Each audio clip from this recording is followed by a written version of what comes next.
오늘 보실 하나님 말씀은 누가복음 2장 1절부터 20절입니다. 하나님 말씀 들으시기 바랍니다. 누가복음 2장 1절에서 20절입니다.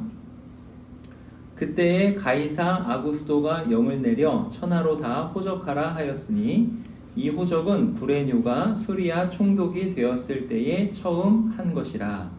모든 사람이 호적하러 각각 고향으로 돌아가매 요셉도 다윗의 집 족속이므로 갈릴리 나사렛 동네에서 유대를 향하여 베들레헴이라 하는 다윗의 동네로 그 약혼한 마리아와 함께 호적하러 올라가니 마리아가 이미 잉태하였더라. 거기 있을 그때에 해산할 날이 차서 첫 아들을 낳아 강보에 싸서 구유에 뉘었으니 이는 여관에 있을 곳이 없음이러라.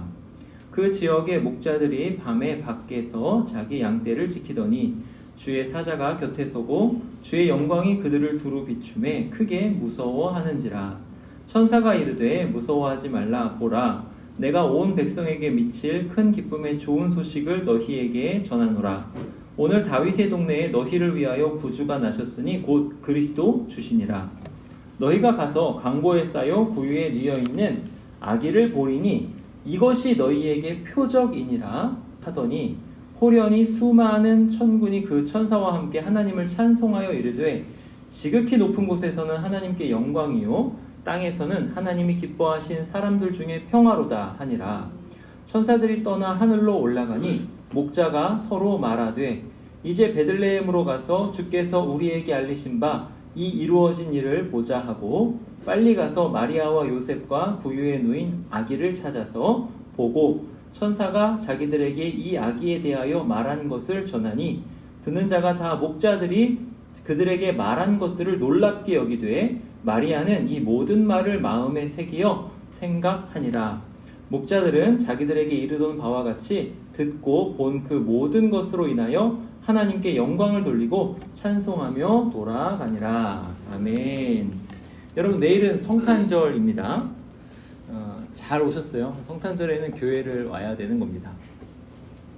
성탄절 시기에는 특유의 분위기가 있죠. 뭐가 있죠? 성탄 트리를 빼놓을 수가 없죠.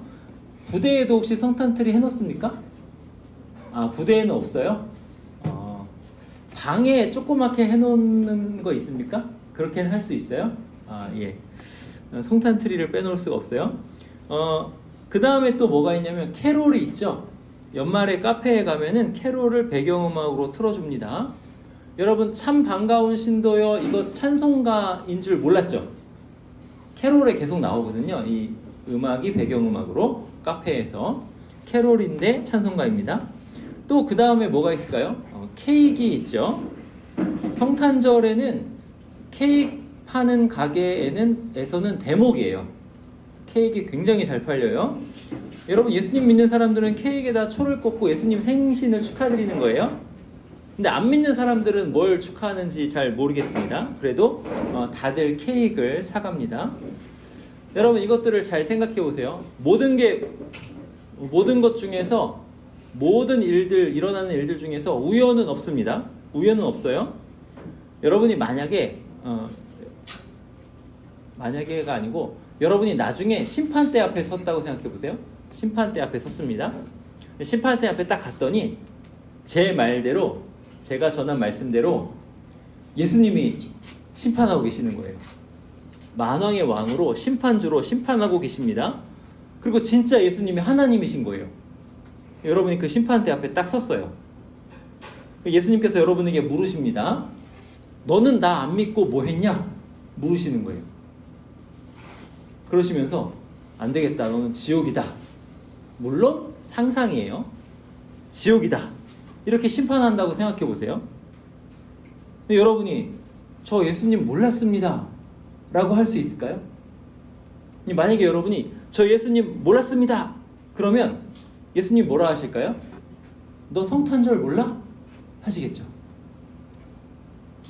그날에 내가 태어난 날로 알고 기념하고 축하한 거 아니야? 라고 물으시겠죠. 너 캐롤 한 번도 안 들어봤어? 라고 물어보시겠죠. 그죠? 캐롤에 있는 곡이 찬송가인지 알아보지도 않았어? 라고 물어보시겠죠. 너한테 그렇게 많은 시간이 주어졌었는데 성탄절 너의 인생에서 20번이 넘게 겪었는데 그걸 모른다고 할 수 있겠느냐? 말이 되느냐? 이렇게 물으신다는 거죠. 여러분 중에는 그런 사람 한 명도 없을 거예요. 그렇게 열심히 저희가 기도하고 있습니다. 근데 상상을 해보는 거예요. 내가 예수님 옆에 갔을 때 예수님 모른다고 할 수 있는가? 모른다고 할 수 없다는 거예요. 성탄절은 정말 즐거운 날이죠. 근데 동시에 전 세계인들이 성탄절을 안다는 건 뭐냐면 전 세계의 그 누구도 예수님을 모른다라고 부인할 수 없다라는 뜻입니다. 오늘은 이제 성탄 전날이니까 성탄절에 무슨 일이 있었는지 좀 살펴보려고 해요. 보통 성탄절이면 동방박사를 생각합니다. 여러분 동방박사 몇 사람이에요? 3사람이라고 이제 생각하잖아요. 그런데 동방박사가 예루살렘 성에 들어갔을 때 예루살렘 성이 소란했다고 그러거든요. 그러니까 동방박사가 혹시 3사람이었을지라도 동방박사랑 같이 온 사람들이 굉장히 많았을 거예요. 큰 무리가 왔을 거고 낙타도 많이 예루살렘 성으로 들어왔을 것입니다. 근데 이 동방박사들은 이 세상에서 지적으로 굉장히 탁월한 사람들이에요. 별을 보고 이거는 온 우주에 무슨 일이 일어나는구나를 깨달은 사람들이거든요. 이 시대에 그런 천문학자들이 있을까요? 아마 없을 것 같아요. 근데 이 사람들은 그거를 깨닫고 안 사람들이에요. 지적으로 굉장히 탁월한 사람들입니다. 어떻게 보면 높은 사람들이에요. 근데 이 사람들이 예수님의 탄생을 축하하러 왔습니다. 이게 이제 첫 번째 성탄절 하면 떠오르는 이미지이죠. 두 번째 성탄절 하면 떠오르는 이미지가 뭐냐면 마리아랑 요셉이 박대받는 이미지가 떠올라요. 이게 이제 예전에 빈방 있습니까? 라는 연극을 한참 교회에서 했었어요. 그 내용은 뭐냐면 요셉과 마리아의 역할이 있잖아요. 근데 요셉과 마리아가 가면서 계속 두드려요. 두드려가지고 빈방 있습니까? 물어봐요. 그러면 주인 역할이 나와가지고 없습니다. 없습니다. 없습니다. 이렇게 해야 돼요. 주인이 몇 명이어야 돼요? 3명이어야 되죠. 근데 그 중에 한 주인이 마음이 굉장히 여린 거예요. 그 연기에 몰입했어요. 자기 앞에 진짜 마리아랑 요셉이 온 거예요. 연기에 몰입해서 빈방 없습니다 해야 되는데 너무 불쌍하니까 빈방 있습니다 해버린 거예요. 그래서 연극이 망쳤다. 근데 그 망친 연극이 또 은혜가 되었다. 이런 이미지예요. 그러니까 이 이미지는 뭐예요? 마리아랑 요셉이 지금 아이를 낳아야 되는데 아무도 자기들을 재워주는 사람이 없다라는 이미지예요. 지금. 그렇죠? 이 두 가지 이미지가 성탄의 이미지입니다. 근데 이거는 두 번째 이미지는 누가복음을 그렇게 해석한 거예요. 근데 누가복음에 있는 말씀이 그게 맞는가를 지금 살펴보려고 하는 거예요. 누가복음에 우리가 읽은 이 본문이 그게 맞는가? 진짜 빈방이 없어가지고 요셉과 마리아가 할 수 없이 마구간 가축의 우리로 들어갔는가라는 거죠. 그러니까 예수님께서 태어나셨을 때부터 사람들의 배척을 받았는가 뭐 이런 거예요. 물론 예수님은 십자가에서 사람들의 배척을 받았습니다. 사람들의 배척을 받은 건 맞아요. 근데 그때 배척을 받았는가라는 거죠. 근데 이 말씀을 잘 보면은 아니겠다라고 결론이 나와요. 우리 누가복음 말씀으로 예수님의 탄생을 다시 생각해 봅시다. 오늘 본문 보시면 1절에 가이사 아구스도가 영을 내려 이렇게 나오죠. 가이사 아구스도가 누굴까요? 가이사 아구스도는 옥타비아누스 황제예요. 로마의 초대 황제다라고 하죠. 로마가 그 앞에도 많은 왕들이 있었어요. 근데 그 왕들에서 이제 왕 제도에서 황제 제도로 넘어갈 때 첫 번째 황제가 옥타비아누스예요. 그 사람이 바로 가이사 아구스도인 거예요. 그러니까 이 가이사 아구스도가 성경에 딱 등장하는 거예요. 가이사 아구스도가 영을 내려 호적하라. 그러니까 천하로 다 호적하라라고 하는 건 뭐예요? 로마가 다스리는 넓은 그 지역, 그 모든 그 지역에 있는 사람들은 다 호적을 해라 이런 뜻이에요. 그렇게 명령했습니다. 여러분 호적을 왜 하죠? 주민들을 관리하는 것, 그 다음에 치안도 지켜야 되고요. 그 특별한 그 목적이 뭐냐면 세금도 거둬야 되는 거예요. 그래서 호적을 하라고 했어요. 그 명령에 따라 가지고 요셉과 마리아가 고향으로 돌아갔습니다. 요셉과 마리아의 고향이 어디예요? 3절 보시면 고향으로 돌아갔죠. 4절에 나오네요. 어디예요? 베들레헴이죠. 그렇죠. 베들레헴이 요셉과 마리아의 고향이에요. 베들레헴은 다윗의 고향이란 말이죠. 그리고 요셉은 누구의 자손인 거예요? 다윗의 자손인 거예요. 그래서 요셉이 자기 고향으로 간 거예요. 요셉이 자기 고향으로 갔어요. 여러분 집성촌 알아요? 집성촌. 집성촌이 뭐예요? 자기의 성, 그러니까 저는 전주 출시거든요. 여러분도 뭐 풍양조씨도 있고 뭐 전주 이씨도 있고 왕족이죠. 무슨 성들이 있을 거 아니에요. 무슨 김씨도 있고 자기의 성이 그러니까 그걸 뭐라 그래? 하여튼 일가 친척들이 모여 사는 곳이 집성촌이라는 거죠. 그죠? 근데 그 집성촌이 불과 100년 전에만 해도 우리나라에 있었어요. 지금도 있을 거예요. 지금도 저희 작은 할아버지가 사시는 그 동네는 저희 일가가 또 살고 있어요. 그러니까 집성촌이 지금도 있다는 거죠. 근데 지금 이게 2000년 전에 요셉이 어디를 간 거예요? 자기 고향을 간 거예요. 그럼 자기 고향에 누가 있을까요? 일가 친척들이 있을 거예요. 가가지고 거할 데가 없어서 여관을 구한다. 이거는 말이 안 되는 거예요. 왜 또 말이 안 되냐면 지금 중동 지역은 지금도 손님을 극진히 대접하는 문화가 있어요. 손님이 오면 극진히 대접하거든요. 그거는 지금 뭐 동양 문화권도 그렇고 서양 문화권도 그렇고 손님을 대접하는 문화는 다 있는데 중동은 특별히 손님을 더 잘 대접한다고요. 그러면 손님을 잘 대접하는 그런 문화 안에서 여관을 구한다라는 건, 게다가 자기 고향인데 여관을 구한다라는 건 말이 안 된다라는 거죠.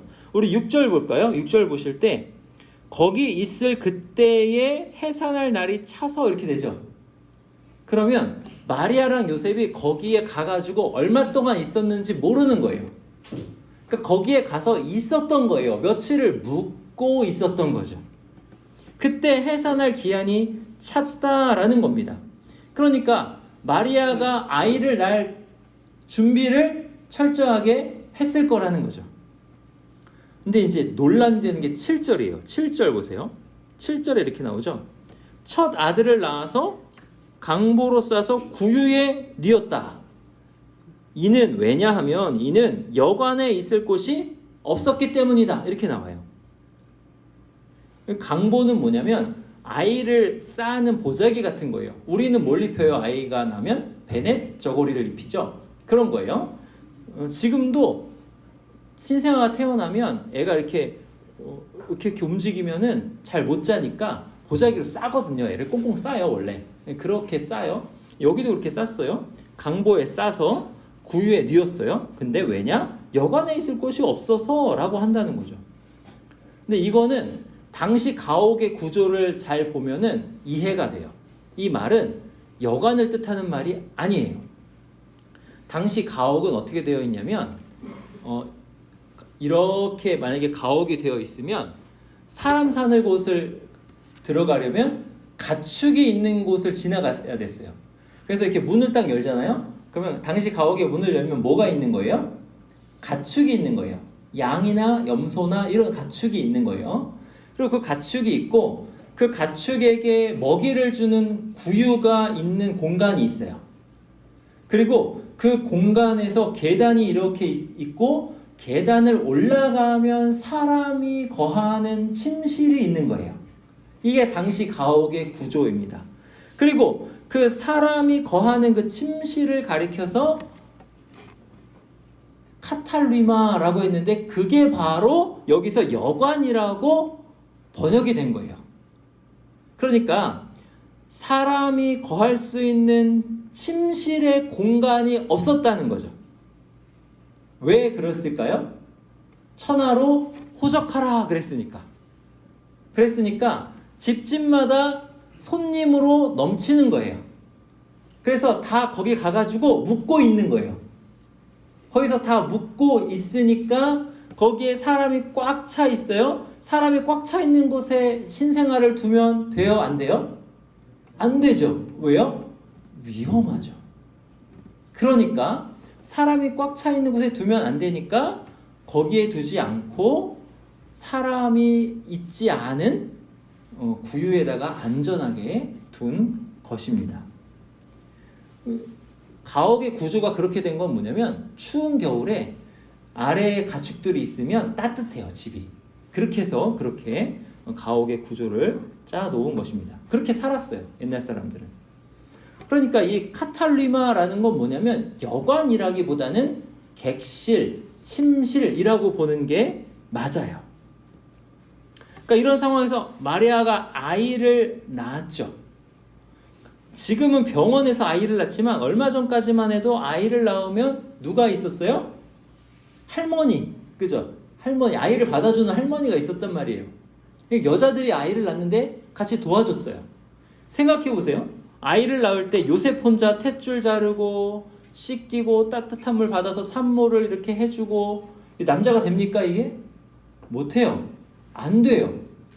그러니까 일가 친척 중에 여자들이 마리아를 그렇게 돌봐줬을 거예요. 그리고 그날은 남자들은 다 나갔을 거예요. 그렇게 해서 마리아는 안전하게 아이를 낳고 그 다음에 돌봄을 받은 거죠. 그리고 아기 예수님은 강보에 싸서 안전하게 구유에 뉘어졌다라는 거예요. 이게 누가복음에서 우리에게 가르쳐주는 그림입니다. 여러분, 개인주의가 아주 만연한 이 시대에도요, 사람들은 어려운 사람을 도와주려고 해요. 지금도 그런데. 그리고 빈방 없습니까? 빈방 있습니까? 라는 연극에서도 그 지금의 사람도 빈방 있습니다라고 실수를 하는데 그때 그랬다는 건 말이 안 된다는 거죠. 누가복음에서 말하고자 하는 건 뭐냐라는 거예요. 누가복음에서 말하고자 하는 건. 누가복음에서 말하고자 하는 건 뭐냐면 예수님께서 섬김을 받으셔야만 하는 아기로 오셨다는 거예요. 이걸 말하고자 하는 거예요. 사람들이 냉대를 하였다라는 게 아니라 예수님께서 오셨는데 어떻게 오셨냐면 정말 무력한 존재로 아기로 섬김을 받아야 되는 분으로 오셨다라는 거예요. 여러분, 우리가 계속 배웠죠? 예수님은 천지를 창조하신 분이라고 배웠어요. 천지를 창조하신 전능하신 분께서 사람에게 완전히 의존해야 되는 분으로 아기로 오셨다. 스스로는 아무것도 할 수 없는 분으로 오셨다. 이게 바로 누가복음에서 얘기하는 거예요. 구유에 눕히셨다라는 게. 그 의미는 뭐냐면 예수님께서 사람의 전 과정을 겪으셨다라는 의미가 있어요. 예수님은요, 이렇게 성인으로 딱 오신 분이 아니에요. 아담은 성인으로 만들어졌어요. 그렇지만 예수님은 아기로 오셨다고요. 그러니까 예수님은 신생아일 때의 연약함을 그대로 겪으셨어요. 태아일 때, 엄마 뱃속에 있을 때 연약함도 겪으셨고 신생아일 때 연약함도 겪으셨어요. 아무것도 할 수 없는 온전히 부모를 의존해야만 하는 무력함을 겪으셨다는 거예요. 예수님은 유아기도 겪으셨고 소년기도 겪으시고 청소년기도 겪으셨습니다. 여러분과 같은 청년기도 겪으셨어요. 노년기는 안 겪으셨죠. 노년기는 왜 안 겪으셨어요? 이미 영유아기 때 노년기와 같은 연약함을 다 겪으신 거예요. 겪으실 필요가 없으셨어요. 그래서 안 겪으신 거예요. 영유아기 때, 노년기가 되면 영유아기 때처럼 또 연약해지거든요. 다시 겪지 않으셔도 돼요. 영유아기 때 다 겪으셨어요. 사람이 겪어야 되는 그 연약함을 다 겪으셨다는 거예요. 예수님께서 아기로 오셨다는 것은 우리와 모든 경험을 공유하신다라는 거예요. 이게 신비입니다. 하나님께서 우리 인간과 똑같이 사시면서 겪으실 수 있는 모든 것들을 겪으셨다는 거예요. 왜 겪으셨는가? 우리를 구원하시기 위해서 겪으셨다라는 거예요. 그게 어디 나와요? 11절. 오늘 다윗의 동네에 너희를 위하여 구주가 나셨으니, 구주, 구원하시는 주님이 오셨다라는 거예요. 우리를 구원하시기 위해서 아기로 오셨다라는 거예요. 여러분 생각해 보세요. 예수님께서 태아 때 죽는 사람이 있잖아요. 태아 때 죽는 그 사람의 그 연약함과 고통을 아실까 모르실까요? 아실 거예요. 예수님께서 신생아 때 그 고통과 그 죽음과 연약함을 아실까요? 아실 거예요. 다 겪으셨기 때문에 그래요. 이거는 목자의 이야기에서 더 밝히 드러납니다. 여러분 8절 한번 보세요. 8절. 그 지역의 목자들이 밤에 밖에서 자기 양떼를 지키더니, 이렇게 나오죠. 당시에 쓰인 랍비 문헌에 의하면 목자들은 가장 부정한 사람들 중에 한 명이었어요. 5 부류의 부정한 사람들이 있는데 목자들은 3번째로 나와요. 3번째로 부정한 사람들이에요. 배척받는 직업이었습니다. 목자들은 다 거짓말장이다. 사람들에게 그렇게 인식되었어요. 그런 목자들에게 주의 사자가 나타납니다. 나타나면서 주의 영광이 두루 비쳐요. 그러니까 목자들이 두려워했겠죠. 그러면서 천사가 말해요. 우리 본문 9절 보세요. 무서워하지 말라. 내가 온 백성에게 미칠 기쁨의 좋은 소식을 너희에게 전하노라. 오늘 다윗의 동네에 너희를 위하여 구주가 나셨으니 곧 그리스도 주시니라. 너희가 가서 강보에 쌓여 구유에 뉘어 있는 아기를 보리니 이것이 너희에게 표적이니라. 이렇게 말씀하신답니다. 여러분, 천군 천사의 오케스트라가 공연이 되는데 목자들을 관객으로 해서 오케스트라를 공연하셨어요. 여러분 한번 생각해 보세요. 예수님께서 왕궁에 태어나셨다면 목자들을 가리켜서 너희를 위하여 구주가 나셨다라고 할 수 있어요? 없다라는 거죠. 목자들을 위한 구주라고 할 수가 없다라는 거예요. 그러면서 목자들에게 뭘 주시냐면 말씀으로 표적을 주시는 거예요. 너희를 위하여 구주가 나셨다. 이 말씀의 내용을 가지고 자 이제 표적을 줄게 하면서 그 표적이 뭐냐면 강보에 쌓여 구유에 뉘어 있는 아기를 보리니, 이게 표적인 거예요. 여러분 표적은 어떤 내용을 담고 있는 사건을 표적이라고 그래요. 기적이라는 뜻이에요. 기적. 어떤 내용을 담고 있는 거예요. 근데 그 내용은 뭐냐 했을 때 강보에 쌓여 구유에 뉘어 있는 그 아기를 볼 때 그것이 표적이에요. 그 표적인데 그 표적이 가리키는 내용이 뭐냐 했을 때 그 내용은 뭐냐면 너희를 위한 구주시다. 이게 그 내용인 거예요. 너희를 위한 구주시다. 여러분 어떻게 강보에 쌓여 있는 아기가 구유에 뉘어 있는 게 너희를 위한 구주다라는 표적일까요? 이 강보라는 것 그리고 구유에 누인다는 것은 당시 농민들은 다 그렇게 했다는 거예요. 그러니까 구원자가 오셨어요. 하나님이 오셨는데 하나님이면 하나님에 맞는 대접이 있어야 될 거잖아요. 근데 여기서 표적은 하나님이 그냥 농민과 같은 그런 대접을 받으시면서 아기를 오셨다라는 거예요. 그러니까 표적은 있을 수 없는 것을 표적이라 하거든요. 기적을 표적이라 하거든요. 그럼 성경에서 그거를 지금 뭐라고 하냐면 하나님이 아기로 오신 게 뭐라는 거예요? 기적이라는 거예요. 표적이라는 거예요. 거기다가 왕궁에서 오신 게 아니라 그냥 사람의 섬김을 받으시는, 그냥 평범한 농민의 섬김을 받으시는, 농민의 손길이 없으면 태어나셔서 바로 죽을 수밖에 없는 그런 아기로 오셨다라는 게 표적이라는 거예요. 그러니까 그 표적이 가리키는 게 뭐예요? 그 구주가 너희를 위한 구주다라는 거예요. 이 목자들이 하층민이에요. 그럼 이 목자들이 왕궁에 갔으면 다 배척받았을 거예요. 근데 그 얘기를 듣고 갈 용기가 생기는 거죠. 가보자. 왜요? 배척받지 않을 거야. 왜요? 거기는 평범한 농민의 집이니까. 강보에 쌓여 구유에 누였으니까. 목자들이 갑니다. 가서 봤죠. 강보에 쌓여서 구유에 누여 있는 아기를 보았습니다. 그렇게 하고 하나님께 영광을 돌리는 거예요. 여러분, 이것이 바로 누구를 위한 표적이냐면 우리를 위한 표적인 거예요. 예수님은 모든 연약한 자를 구원하실 수 있으십니다. 그런 표적인 거예요. 예수님께서 연약함에 동참하신 것은 우리가 겪은 모든 연약함을 다 겪으시고 우리를 그 연약함에서 건져주시기 위해서 겪으신 거예요. 그 모든 고난을 완성시키시고 고난을 다 없이 하시고 죽음의 고통을 다 없이 하시고 우리를 거기서 건지시기 위해서 연약한 자로 오신 것입니다. 그렇기 때문에 예수님은 그 어떠한 연약한 자도 다 구원하시는 거예요.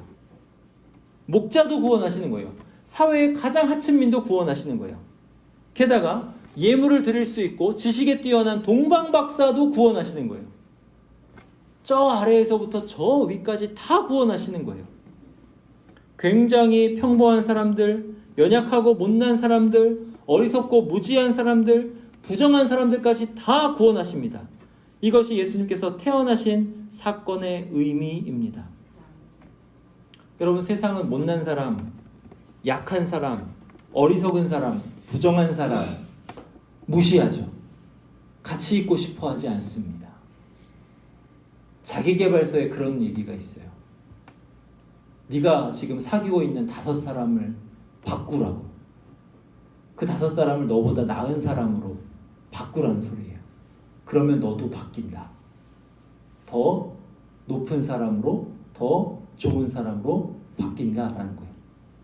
예수님은 어떻게 하셨어요? 예수님은 강보에 쌓여 구유에 놓이는 자리로 오신 거예요. 사람은 연약해서 환경의 지배를 받지만 예수님은 그 환경을 뚫고 들어오셔가지고 누구든지 예수님께 붙으면 모든 연약함과 고난과 죽음에서 구원을 받는다. 그것이에요. 강보에 쌓여 구유에 놓인 표적은 바로 그것을 우리에게 알려주는 우리를 위한 표적인 것입니다. 예전에 상한감정의 치유라는 책을 읽은 적이 있는데 거기에 보면 이런 얘기가 나옵니다.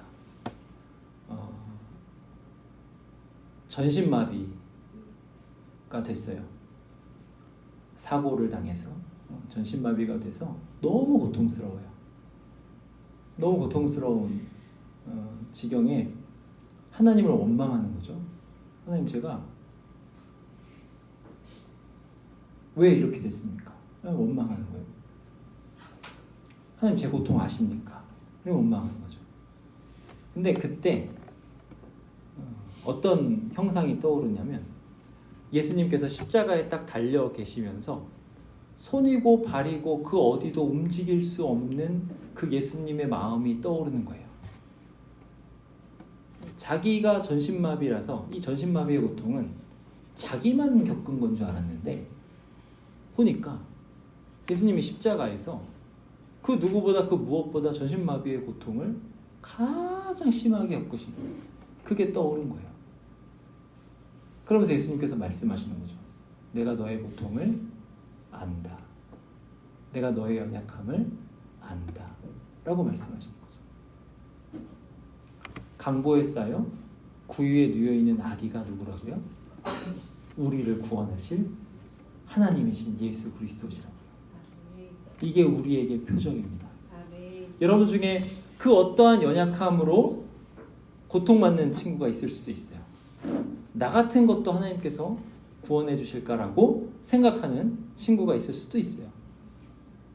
그럴 때 오늘의 본문에서 이 그림을 항상 생각하세요. 예수님은 어떻게 오셨다? 강보에 쌓여있는 아기로 오셨다. 사람의 모든 연약함을 다 경험하셨다. 능히 나를 도우실 수 있으시다. 이것을 아시고 이 성탄에 그 예수님을 받아들이시고 믿고 의지하시는 저와 여러분 되시기 바랍니다. 기도하시겠습니다. 하나님 아버지, 감사합니다. 주님께서 은혜 주셔서 이 시간 성탄의 의미에 대해서 생각하게 하시니 감사합니다. 예수님께서 아기로 오신 것이 얼마나 큰 이적인지 깨닫습니다. 아기로 오셔서 사람의 모든 연약함을 다 체휼하시고 우리를 아시니 감사합니다. 모든 영광을 받아 주시옵소서. 우리를 이 모든 연약함에서 구원하실 예수님을 찬양합니다. 우리가 서로 성탄을 축하할 때에 우리의 연약함이 서로 용납되게 하시고 서로를 또 용서하고 용납하고 잘 받아줄 수 있도록 인도하여 주시옵소서. 예수님을 사람들이 받고 또 섬기고 그렇게 했던 것처럼 또 예수님께서 사람의 섬김을 받으셨던 것처럼 또 우리도 서로 섬기고 또 예수님께서 그렇게 연약해지셔서 우리를 구원하신 것처럼 우리도 연약한 자를 돌아보는 그런 성탄이 되게 하여 주시옵소서. 하나님께서 우리에게 믿음 주시기를 간절히 믿고 바라오며 주 예수 그리스도의 이름으로 기도하옵나이다. 아멘.